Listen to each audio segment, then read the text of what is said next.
Friends, आज हम जैव विविधता यानी कि बायोडाइवर्सिटी से रिलेटेड कुछ क्वेश्चंस करेंगे जो कि ज्योग्राफी में मोस्ट इंपॉर्टेंट क्वेश्चंस हैं।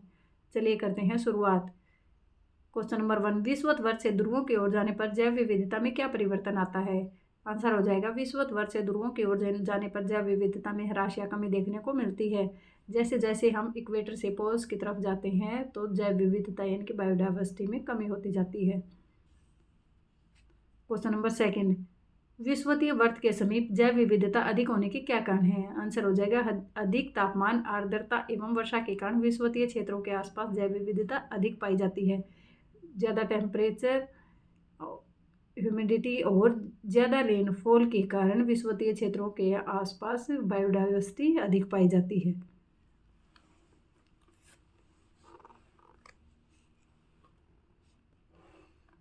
क्वेश्चन नंबर 3, पृथ्वी पर विद्यमान जैव विविधता को किन 3 स्तरों पर समझा जा सकता है? आंसर हो जाएगा आनुवांशिक जैव विविधता, प्रजातीय जैव विविधता, पारितंत्रीय जैव विविधता, genetic biodiversity, species biodiversity, ecosystem biodiversity. Question number 4, आनुवांशिक जैव विविधता क्या होती है? जेनेटिक बायोडाइवर्सिटी क्या होती है? एक जाति आनुवांशिक स्तर पर अपने वितरण क्षेत्र में बहुत ही विविधता दर्शा सकती है। जीवन निर्माण के लिए जीन एक मूलभूत इकाई है। किसी प्रजाति में जीन की विविधता ही आनुवांशिक जैव विविधता है। किसी प्रजाति में जीन की विविधता ही आनुवांशिक जैव विविधता होती है।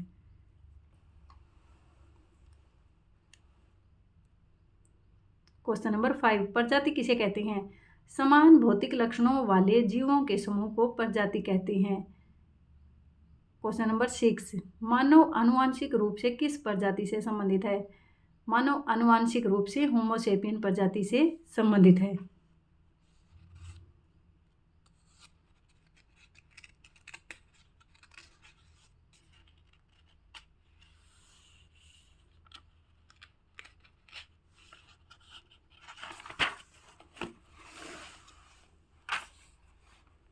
जिसमें रंग, कद और अलग दिखावट जैसे शारीरिक लक्षणों में काफ़ी भिन्नता है।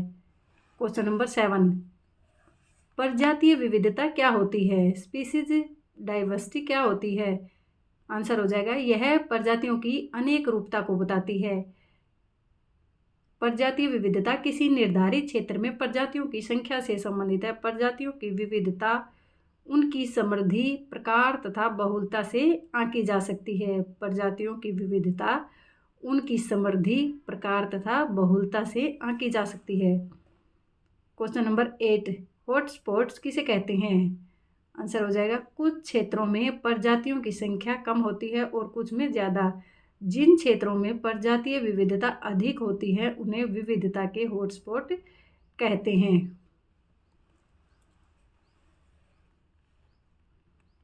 क्वेश्चन नंबर 9, पारितंत्रीय विविधता या इकोसिस्टम डाइवर्सिटी क्या होती है? विभिन्न पारितंत्र के आधार पर जो जैव विविधता निर्धारित की जाती है उसे पारितंत्रीय विविधता या पारितंत्रीय जैव विविधता कहा जाता है। यानी कि विभिन्न पारितंत्र के आधार पर जो विविधता निर्धारित की जाती है उसे ही इकोसिस्टम डाइवर्सिटी कहा जाता है। क्वेश्चन नंबर 10, पारितंत्र किसे कहते हैं या इकोसिस्टम क्या होता है? वह तंत्र जिसमें समस्त जीवधारी आपस में एक दूसरे के साथ तथा पर्यावरण के उन भौतिक एवं रासायनिक कारकों के साथ परस्पर क्रिया करते हैं जिसमें वे निवास करते हैं, पारितंत्र कहलाता है। इसमें जीव जीव के साथ इंटरेक्शन करते हैं और जीव पर्यावरण के साथ भी इंटरेक्शन करते हैं।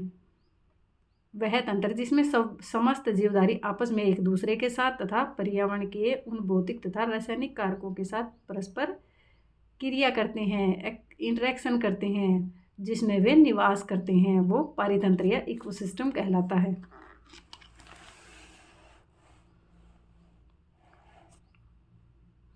क्वेश्चन नंबर 11, अकशेरुकी जीव कौन से होते हैं?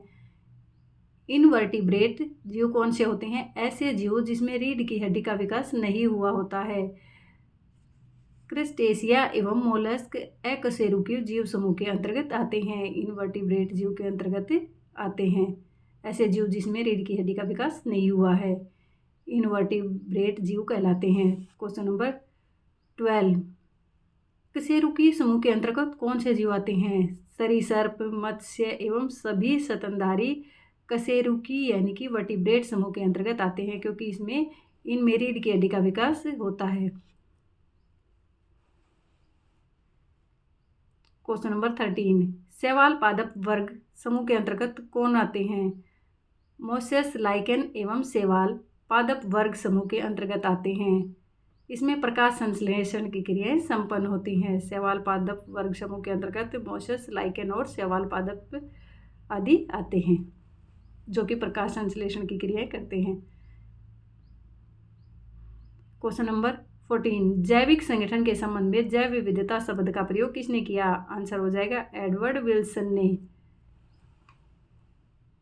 क्वेश्चन नंबर 15, जैव विविधता के प्रतिरूप के संबंध में जातीय क्षेत्र संबंध को किसने प्रदर्शित किया? आंसर हो जाएगा जातीय क्षेत्र संबंध को जर्मनी के महान प्रकृतिविद अलेक्जेंडर वॉन हम्बोल्ट ने प्रदर्शित किया। क्वेश्चन नंबर 16, भारत की किस नदी बेसिन में सुसु नामक डॉल्फिन पाई जाती है? आंसर हो जाएगा गंगा एवं ब्रह्मपुत्र के अलवण युक्त जल में एक प्रकार की डॉल्फिन पाई जाती है, जिसे स्थानीय भाषा में सुसु अथवा अंधी डॉल्फिन कहा जाता है। गंगा एवं ब्रह्मपुत्र के अलवण युक्त जल में डिसैलिनेटेड वाटर में एक प्रकार की डॉल्फिन पाई जाती है, जिसे स्थानीय भाषा में सुसु अथवा अंधी डॉल्फिन कहा जाता है।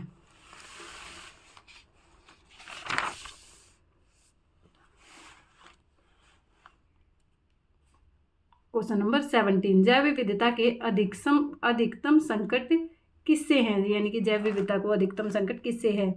जैव विविधता को अधिकतम संकट प्राकृतिक निवास एवं वनस्पतियों के विनाश से है।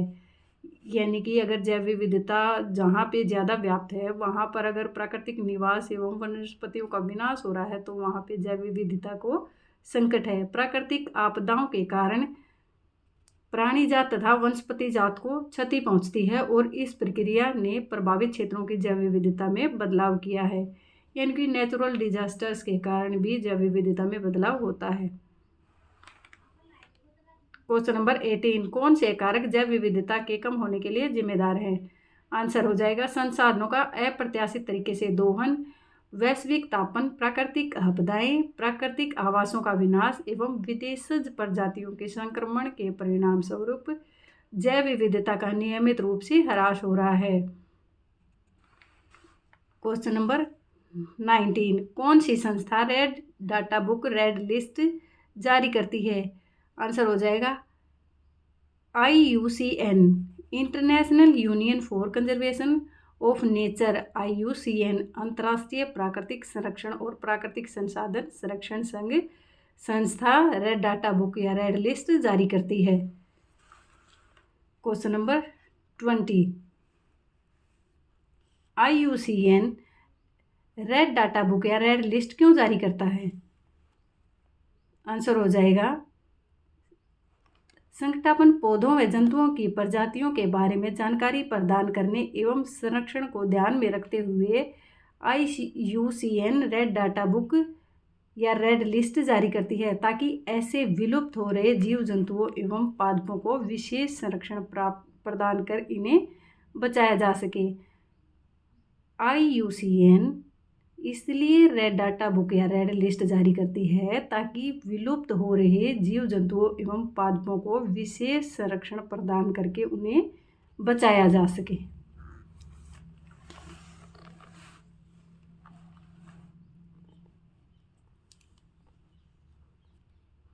क्वेश्चन नंबर 21, IUCN के अनुसार संकटग्रस्त जातियां किसे कहा गया है? आंसर हो जाएगा ऐसी जातियां जिनके लुप्त होने का खतरा है, उनको संकटग्रस्त जातियां कहा गया है IUCN के अनुसार। IUCN के अनुसार दुर्लभ जातियां किसे कहा गया है? क्वेश्चन नंबर 22, ऐसी जातियां जिनकी संख्या बहुत कम या सुभेद है।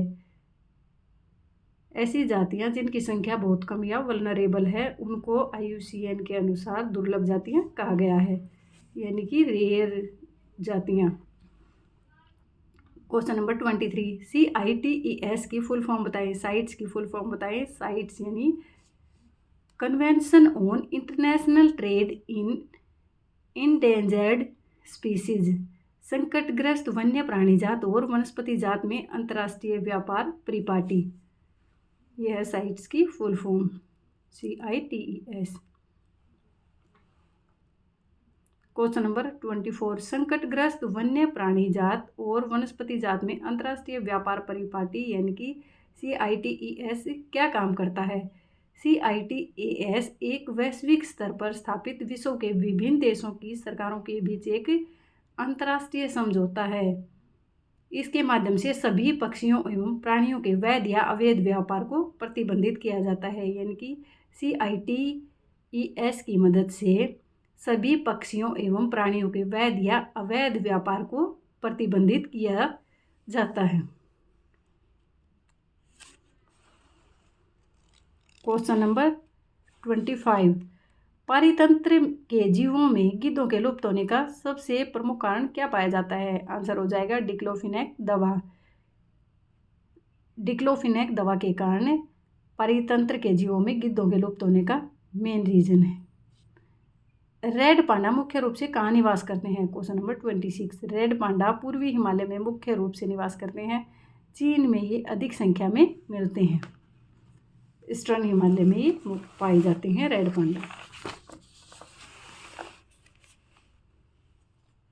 क्वेश्चन नंबर 27, घरेलू बर्ड किसे कहा गया है या किसे कहा जाता है। ग्रेट इंडियन बस्टर्ड, महान भारतीय सारंग मुख्य रूप से मध्य भारत में निवास करते हैं। इसे ही घरेलू बर्ड भी कहा जाता है। ग्रेट इंडियन बस्टर्ड मुख्य रूप से मध्य भारत में निवास करते हैं। इसे ही घरेलू बर्ड कहा जाता है। क्वेश्चन नंबर 28, हम्बोसिया डेकरेंस बर्ड कहाँ पाया जाता है। आंसर हो जाएगा हम्बोसिया डेकरेंस बर्ड प्रायद्वीपीय भारत के दक्षिण पश्चिम घाट क्षेत्र में पाया जाता है। हम्बोसिया डेकरेंस बर्ड प्रायद्वीपीय भारत के दक्षिण पश्चिम घाट क्षेत्र में पाया जाता है। यानी कि पेनिनसुलर इंडिया के साउथ वेस्टर्न घाट क्षेत्र में पाया जाता है। क्वेश्चन नंबर 29, जैनकेरिया सेबस्टिनी संकटग्रस्त प्रजाति कहाँ पाई जाती है। आंसर हो जाएगा जैनकेरिया सेबस्टिनी संकटग्रस्त प्रजाति अगस्त्यमलाई पर्वत शिखर के समीप पाई जाती है। और अगस्त्यमलाई पर्वत आपका तमिलनाडु और केरल की जो सीमावर्ती इलाके हैं वहाँ पे स्थित है। क्वेश्चन नंबर 30, सह विलुप्तता क्या होती है। एक जंतु एवं पादप जातियों के विलोपन पर दूसरी आधारित जातियों का विलुप्त होना। तो सह विलुप्तता क्या होती है। यानी कि एक जंतु या पादप जातियों के विलुप्त होने पर अगर दूसरी जाति भी विलुप्त हो जाती है तो इसे कहा जाता है सह विलुप्तता या को एक्सटिंक्शन। क्योंकि जब एक जाति विलुप्त होती है तब उस जाति पर आधारित दूसरे जंतु या पादप जातियां भी विलुप्त होने लगती हैं। विलुप्तीकरण की यह प्रक्रिया सह विलुप्तता कहलाती है, को एक्सटिंक्शन। क्वेश्चन नंबर 31, जैव विविधता के साथ साथ मनुष्य के परंपरागत जीवन के संरक्षण के लिए किसकी स्थापना की गई है। आंसर हो जाएगा जैव मंडल, नीचे या रिजर्व, बायोस्फीयर रिजर्व की स्थापना जैव विविधता के साथ साथ मनुष्य के परंपरागत जीवन के संरक्षण के लिए की गई है। क्वेश्चन नंबर 32, विश्व में कुल कितने हॉटस्पॉट्स निश्चित किए गए हैं। यानी कि कितने हॉटस्पॉट की स्थापना की गई है या निश्चित किए गए हैं, चिन्हित किए गए हैं। आंसर हो जाएगा 36। वर्ल्ड की अगर बात की जाए तो 36 यानी कि 36 हॉटस्पॉट चिन्हित किए गए हैं और भारत में 4 हॉटस्पॉट चिन्हित किए गए हैं। तो फ्रेंड्स ये थी ज्योग्राफी के मोस्ट इम्पोर्टेंट क्वेश्चंस जो कि जैव विविधता से संबंधित हैं। उम्मीद करती हूँ आपको वीडियो ज़रूर पसंद आएगी। वीडियो देखने के लिए धन्यवाद।